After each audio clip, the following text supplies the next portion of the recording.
അറിവിന്റെ പുതിയ ആകാശം. Vidyageetham school radio, government higher secondary school, Sreekandapuram. ഇന്നത്തെ ഈ എപ്പിസോഡിലേക്ക് ഏവർക്കും ഹൃദ്യമായ സ്വാഗതം. ഇന്ന് നിങ്ങളുടെ കൂടെ ഞാൻ അനുവിന്ദ ബിജു.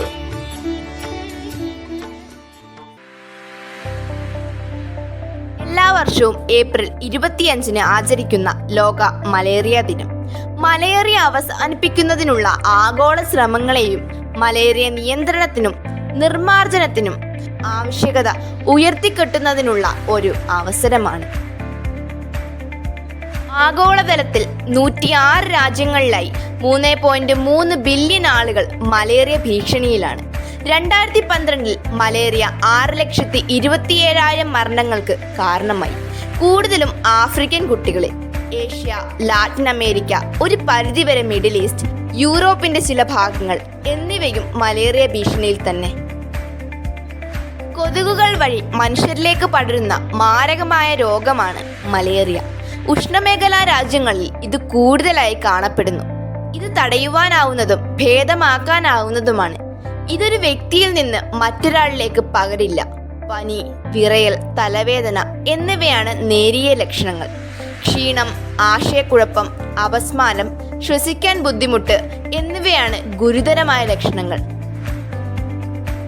ശിശുക്കൾ, 5 വയസ്സിന് താഴെയുള്ള കുട്ടികൾ, ഗർഭിണികൾ, യാത്രക്കാർ, HIV അല്ലെങ്കിൽ എയ്ഡ്സ് ഉള്ളവർ എന്നിവർക്ക് ഗുരുതരമായ അണുബാധയ്ക്കുള്ള സാധ്യത കൂടുതലാണ്. കൊതുക് കടി ഒഴിവാക്കിയും മരുന്നുകൾ ഉപയോഗിച്ചും മലേറിയ തടയാം. രോഗം കൂടുതൽ വഷളാകുന്നത് തടയാൻ ചികിത്സകൾക്ക് കഴിയും. അനോഫിലിസ് കൊതുകുകളുടെ കടിയിലൂടെയാണ് മലേറിയ കൂടുതലായും ആളുകളിലേക്ക് പടരുന്നത്. രക്തപ്പകർച്ചയിലൂടെയും മലിനമായ സൂചികളിലൂടെയും മലേറിയ പകരാം. ആദ്യ ലക്ഷണങ്ങൾ സൗമ്യമായിരിക്കാം. മലേറിയയാണെന്ന് തിരിച്ചറിയാൻ പ്രയാസമാണ്. ചികിത്സിച്ചില്ലെങ്കിൽ മലേറിയ ഗുരുതരമായ രോഗത്തിലേക്കും 24 മണിക്കൂറിനുള്ളിൽ മരണത്തിലേക്കും നീങ്ങും. കൊതുക് കടി ഒഴിവാക്കുന്നതിലൂടെ മലേറിയ വരാനുള്ള സാധ്യതയും നമുക്ക് കുറയ്ക്കാം. മലമ്പനി സാധ്യതയുള്ള സ്ഥലങ്ങളിൽ ഉറങ്ങുമ്പോൾ കൊതുകുവല ഉപയോഗിക്കുക. സന്ധ്യയ്ക്ക് ശേഷം കൊതുകിനെ അകറ്റുന്ന മരുന്നുകൾ ഉപയോഗിക്കുക. അതുപോലെ കോയിലുകൾ, വേപ്പറൈസറുകൾ ഉപയോഗിക്കുക. സംരക്ഷണ വസ്ത്രം ധരിക്കുക. വിൻഡോ സ്ക്രീനുകൾ ഉപയോഗിക്കുക എന്നീ വഴികളിലൂടെ നമുക്ക് മലേറിയയെ പ്രതിരോധിക്കാം.